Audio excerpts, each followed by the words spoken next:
लेंगे। आगे बात समझ में? चलिए देखते हैं। तो अगर हमारे पास ऐसा भिन्न दिया है जिसके हल में 10, 100, 1000, 10,000 ऐसे अंक आ रहे हैं, तो उनको देखिए कैसे बदलते हैं। जैसे अगर हमारे पास 10 दिया है, कितने दिया बच्चों? 10। कहाँ पे? हल में। कोई भिन्न है, उसके हल में कितना है? 10। तो अंश जो है जैसा दिया हुआ है उसको उसी प्रकार से उतार देंगे, है ना। फिर हल में देखेंगे कि कितना जीरो है। क्या देखेंगे? कितना जीरो? बताइए 10 के साथ कितना जीरो? 1 जीरो। कितने जीरो बच्चों? 1 जीरो, है ना। तो इधर से दाहिने तरफ से हम कितनी गिनेंगे? 1 अंक। कितना? 1 अंक कौन सा है? 4 हो गया? 4 और 1 के बीच में दशमलव लगा देंगे। आगे बात समझ में? इसी प्रकार देखते हैं यदि हर में 100 है, क्या है बच्चों? ये बताइए यहाँ कितना जीरो? 2 जीरो। कितने जीरो? 2 जीरो। और यहाँ भी कितने जीरो? 2 जीरो। तो हम बताए हैं कि अंश को पहले वैसे ही क्या करते हैं? उतार देते हैं। अंश को वैसे ही उतार देते हैं। फिर हम देखेंगे कि हर में कितना जीरो है। क्या देखेंगे? हर में कितना जीरो है? कितने हैं यहाँ? 2 जीरो। कितने जीरो है? 2 जीरो। 2 जीरो। तो आप देखेंगे ये 1 अंक हो गया। फिर अब दूसरा अंक तो है नहीं, उसकी जगह पे जीरो लगा देंगे। क्या लगा देंगे? जीरो। 2 अंक हो गया। 2 अंक के बाद दशमलव लगा देंगे। इसको पढ़ेंगे 0.04। 0.04।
दशमलव।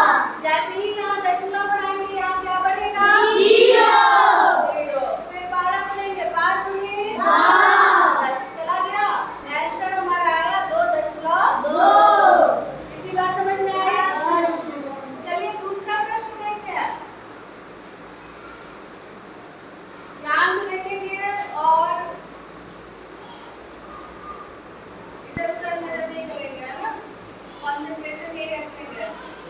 जैसे आप देखिए दूसरा सवाल है 6 सही 5/12।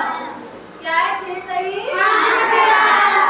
हाँ, अब चलिए इसको सबसे पहले बदलते हैं विषम शब्द में। 12 छक्के 72, 12 छक्के 72 में 5 जोड़ 77। अंश के रूप में न्यूमरेटर में आया 77। न्यूमरेटर में कितना आया? 77। और हर में कितना? 12। तो ये हो गया 77/12। अब बताइए भाग दिया जाएगा? भाग देने के लिए हर जो है हर कहाँ रहेगा? बाहर, है ना? और अंश हाँ ये भाजक के रूप में रहेगा और अंश कहाँ रहेगा? अंदर भाजक के रूप में। मतलब इसमें भाग दिया जाएगा 12 से। 77 में 12 से भाग देंगे। आज ये बात समझ में? 12 का पढ़ा बोलिए 12 छक्के 6 भाग में गया, है ना? 7 में से 2 गया 5। 7 में से 2 गया बच्चा 5। और 7 में से 7 गया। अब देखिए फिर हमारे पास शेषफल कितना बचा? शेषफल बचा 5। ठीक है। अब फिर हम यहाँ क्या बनाएंगे? दशमलव। जैसे ही दशमलव यहाँ रहेगा जीरो कहाँ बढ़ेगा? 5 के पास, है ना? नीचे कितना बच गया? ये 50। 12 का पढ़ा पड़ेगी या तो 50 मिल जाएगा 50 से तुरंत वाला छोटा 12 कितनी बार में? 12 12 दूनी 24 वेरी गुड। 4 बार में 12 चौको 48, है ना? देखिए आपके पास 48 आया। अब बताइए 50 में से 48 घटा दीजिए। कितना आया? यहाँ काटेंगे और यहाँ लिखेंगे 2। अब हम चूंकि एक बार यहाँ दशमलव बढ़ा चुके हैं तो बार बार यहाँ शून्य बढ़ा सकते हैं। आज ये बात समझ में? यहाँ फिर से शून्य बढ़ाएंगे। 12 का पढ़ा पड़ेंगे कितनी बार में जाएगा? एक बार में। कितनी बार में? 12 का 20 में से 12 गया 8। क्या बचा बच्चों? 8। अब फिर देखिए हर में कितना आ गया? शेषफल में कितना आ गया? दशमलव है तो यहाँ क्या बढ़ा सकते हैं? जीरो, है ना? आप करते रहेंगे। फिर 12 के 12 में कितनी बार में? या तो 80 आ जाए या 80 से कितनी बार में आएगा? 12 छक्के 72। 80 में से 72 गया। आप देखिए बार बार हमें 8 मिलने लगा। बार बार अब हमें क्या मिलता है? फिर यहाँ जीरो बनाएंगे फिर 12 छक्के 72 आएगा। आएगा ना? तो हम यहीं पे अपना काम खत्म करेंगे। यहीं पे अपना काम क्या करेंगे? अच्छा जब भी आप दशमलव भिन्न को दशमलव बदले उसे यदि वो एक अंक तक चला जा रहा है तो एक अंक तक, अगर बार बार जा रहा है तो उसे तब तक बदलेंगे जब तक हमें वही अंक बार बार मिलने ना लगे। आ रही है बात समझ में?